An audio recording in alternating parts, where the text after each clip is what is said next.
I hope you're having a very pleasant Sunday afternoon. Now, look, I'm not going to apologize for the fact that this is a slightly longer video than what I usually do, but there are a number of important points that I really need to discuss when it comes to our latest transfer story. So bear with me, and I hope you'll find the next 15, 16 minutes or so actually quite useful. I could have done two separate videos, one about the potential signing of Gustavo Sa and one about who is behind the signing of Gustavo Sa. But I thought they merge into one decent, reasonably long video. Now, there are two actually very good reasons why Gustavo Sa looks set to become West Ham's first new signing of the summer. And neither of them start where most people might be thinking. Now, given that Niels Koppen has just been announced as our Director of Player Recruitment, one would assume he's having a part to play in the signing of Sa. Well, that could be the case, but all roads kind of lead to two other individuals. They start with two men who already know Gustavo Sa, probably better than what Niels Koppen might know of him at this moment in time. One of them is his agent, George Mendes, and the other is West Ham's incoming assistant head coach, Rui Pedro Silva, the very man who handed Gustavo Sa his first senior debut at the Portuguese club Famalicão. So, is this another George Mendes deal? Has Rui Pedro Silva quietly convinced Nuno that Gustavo Sa is exactly the player West Ham need? Or is there a much bigger picture here that actually tells us how West Ham's brand new recruitment model is going to work in the future? Because I don't think this is just, this transfer is just about signing another talented young midfielder. I think it's the first glimpse into what West Ham are trying to build with regards to future recruitment of players that go into the squad. And that's why this transfer story kind of fascinates me because, let's be honest, it's not just another signing. It's the first major signing of a completely new footballing department at West Ham. I know we've signed Kibela Madrid from his loan spell to permanent, but this is the first new signing that's rumoured to be very close to being completed. Now, Nuno is in charge. Niels Koppen has arrived as Director of Player Recruitment. Rui Pedro Silva is joining the coaching staff. Daniel Kretinsky has increased his influence over the club. And every signing from this point on tells us something about how West Ham intend to operate. So today, don't want to just talk about Gustavo Sa and whether he's a good player or not, but I will come to that. I want to ask a much bigger question. Is Gustavo Sa the right player for the club? Who's identified him? Who's recommended him? And what does this signing tell us about West Ham and the future of our recruitment strategy? Now, before I dive into all this, if you're new to the channel or if you've watched the channel before but yet to become a subscriber, a QR code has appeared in that top corner there. Click on that at any time. That takes you to the subscription page. If you enjoy the content, why not become a subscriber of the channel? Costs nothing to subscribe, free of charge. So let's start with the player himself. Now, unless you're someone who watches Portuguese football on a regular basis, there's every chance that you probably haven't heard of who Gustavo Sa is. I certainly haven't. He's not one of those youngsters that's been splashed across social media every 5 minutes as the next big thing. You know, he's not being linked to the likes of Man City and Real Madrid and all the other big clubs around Europe. And he's not going to cost us a hefty amount of money. In many ways, he's kind of arriving a little bit under the radar. Now, that doesn't mistake him for not having. That doesn't mean he hasn't got a lack of quality, because when you actually dig into his career, there's quite a lot to like about him. He's still only 21 years of age, and yet, despite being so young, he's already played well over 100 senior matches for Famalicão. Over 100 first-team appearances before you're 21 is pretty impressive, no matter what league you play in. But one as demanding as the Portuguese league suggests that this is a very decent footballer. And in modern football, where so many talented youngsters seem to spend few years bouncing between academy and football loans, under 23 under 21 matches before they even become a first team regular. Sa has already done that hard part. He's already experienced senior football, playing against senior experienced professionals at a decent level. He's kind of earned his place as well. And for me, that's one of the biggest positives about this potential signing, if it happens. Because if West Ham are serious about bouncing straight back into the Premier League, the Championship isn't the place to gamble on players who have barely kicked a football in senior matches. The Championship is one of the toughest leagues around. 46 league matches, physical battles, relentless intensity. You need players who already understand what senior football is all about. And Gustavo Sa seems to tick that box. But then you discover another interesting detail. He's also captain of the Portuguese under-21 side. Now, I know some people will immediately say, yeah, but hang on a minute. Matthias Fernandes, who he's replacing, or is he, has already played for the Portuguese senior team. Well, yeah, that's true. Fernandes has reached that next level. But don't overlook what it means to captain your country, even at 21 level, even at under 21 level. Managers don't hand the captain's armband to the most skillful player. They hand it to someone that they trust, someone who communicates and someone who leads. That tells me Gustavo Sa isn't simply viewed as another technically gifted player alone. He's viewed as someone who's got leadership qualities, someone who can organize his teammates, and someone who can shoulder responsibility. And those qualities become even more interesting when you look at the man who first believed in him. Because here's where the story gets interesting. I mentioned Rui Pedro Silva at the beginning of the video.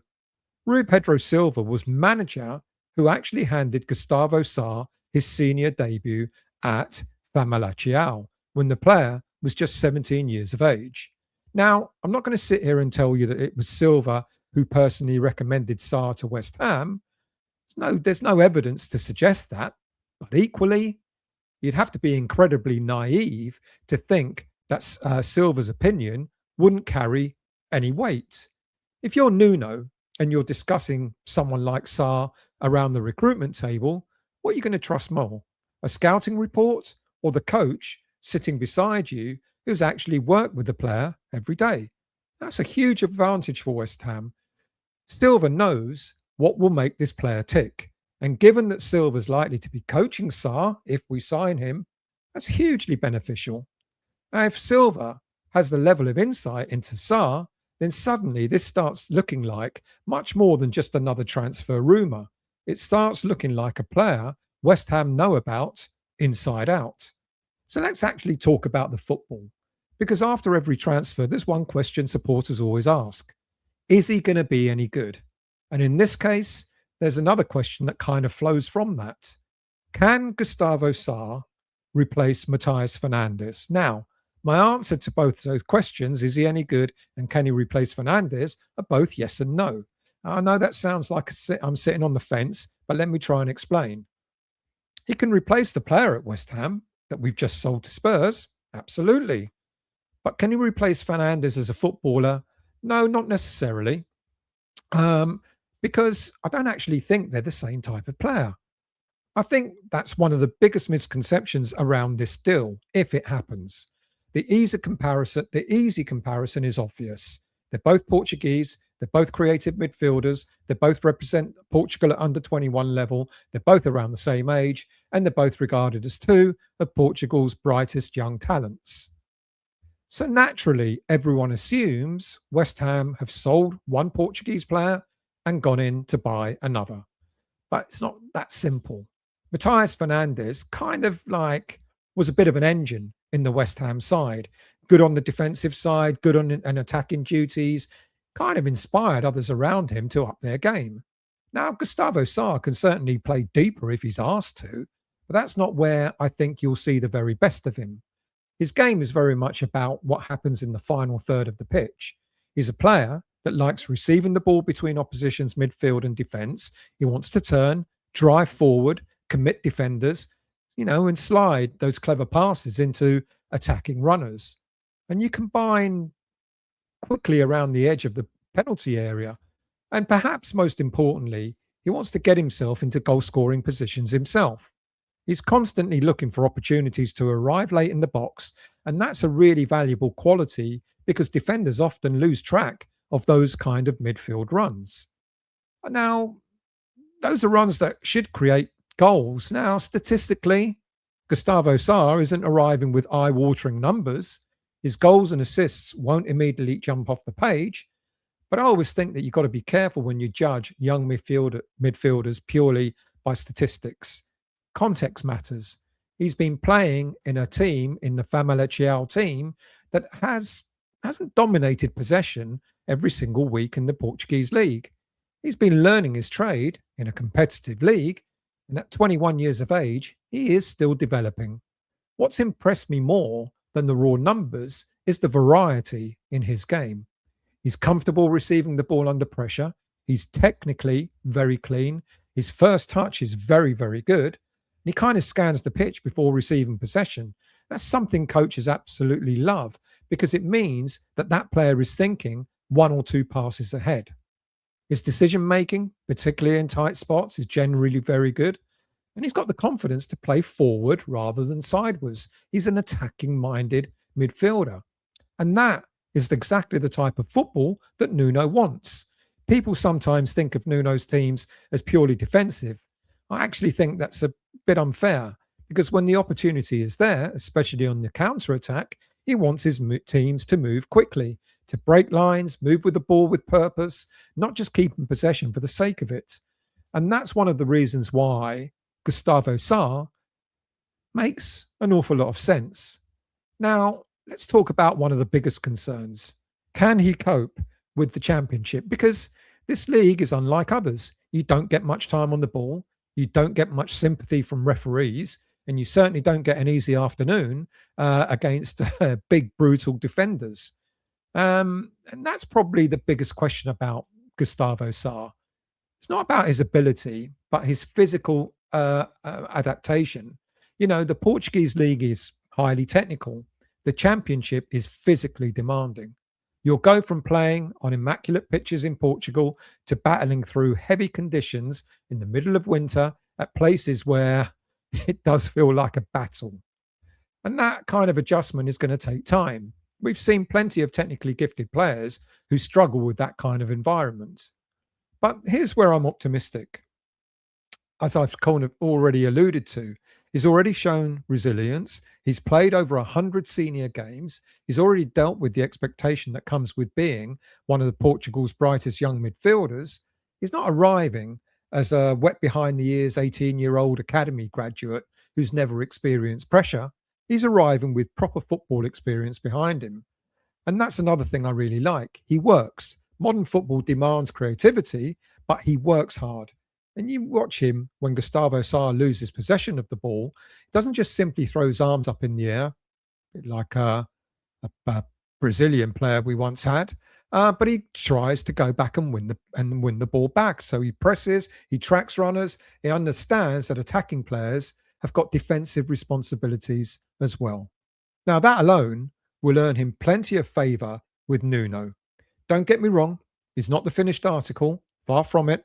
There are areas he's going to need to improve. Certainly, I'd like him to become much more physically stronger, but I'd like to see him influence games consistently over 90 minutes. And there are still moments where he will drift out of matches, but that's natural. There'll be afternoons where the pace and intensity of English football might catch him out. And that's normal. At 21 years of age, you've still got a lot of learning to do. And there will probably be games where supporters might wonder whether really he's the real deal. All part of the journey. Biggest mistake West Ham supporters can make is to expect Gustavo Sa to walk into this team and become the next Matthias Fernandes, because I don't think that's fair. Like I said, they're different players. Judge him if he does come to West Ham by what he brings. And because if West Ham do sign, if West Ham fans are looking for a clone to Matthias Fernandes, then West Ham are looking at the wrong player in Gustavo Sa. But if they've signed a player because they believe in his qualities, who can help create a different, more dynamic midfield, then I actually think they've identified a player with enormous potential. And perhaps that's the most exciting thing of all. And West Ham aren't simply trying to replace what they've lost. They may actually be trying to evolve into something different. Now then, let's get on to what really is a fascinating part of this whole story.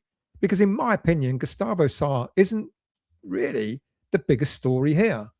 The bigger story is what his signing tells us about the future of West Ham's recruitment. Now, think about what has just developed at West Ham. Already alluded to it. We've appointed Niels Koppen as Director of Player Recruitment, hugely significant appointment, less reliant, we're hopefully less reliant on one manager's contacts. Instead, we've wanted a proper footballing department, a department that identifies players years before everyone else does. So with Koppen's arrival, I think most supporters assume he'd immediately stamp his authority all over this summer's transfer window. And then Gustavo Sa's name emerges, a Portuguese player represented by George Mendes, joining a club managed by Nuno. We've seen this development before, haven't we? This is what happened at Wolverhampton Wanderers. And to be fair, I completely understand why supporters are thinking, is this a Nuno and George Mendes show? Because they go back for a really long time in football. In fact, Nuno was George Mendes' very first client. So their relationship stretches back decades. There's trust there. There's respect between the two. There's a friendship that's lasted throughout both of their careers. And then you look at what happened at Wolves. Ruben Neves, Diogo Jota, João Moutinho, Rui Patricio, to name but a few. Time and time again, Wolves tapped into the Portuguese market, and George Mendes played a significant role in many of those deals. Now, many of those signings transformed Wolverhampton Wanderers. Said this in other shows. They've won promotion, they established themselves in the Premier League, they qualified for Europe, and some of these players, or most of these players, were sold for enormous profits. And using George Mendes' network wasn't necessarily a bad thing. The real concern was always something a bit different. It was about influence. Supporters want to know who's going to be making the decisions going forward. And is it going to be another is it going to be another scenario that we've had in the past where the manager favors particular agents, or Sullivan favoring particular agents, and then we kind of don't get out of that cycle? And that's a fair question. Is this going to become another Nuno George Mendes show? Because we've only got to look at only a recent signing at West Ham to see that it doesn't always work. And that, of course, was Pablo. He's a Mendes client, and he came for an enormous amount of money in the January window, and it just didn't work. But to me, Niels Koppen is important, because with Niels Koppen in the frame, it's going to change the way we do things moving forward. I guess we need to keep an open mind and say that Koppen and Mendes both bring something different to the table. You think about this. Nuno says, I need a player, creative player, who can play between the lines, work hard out of possession, and fit the way I want my team to play.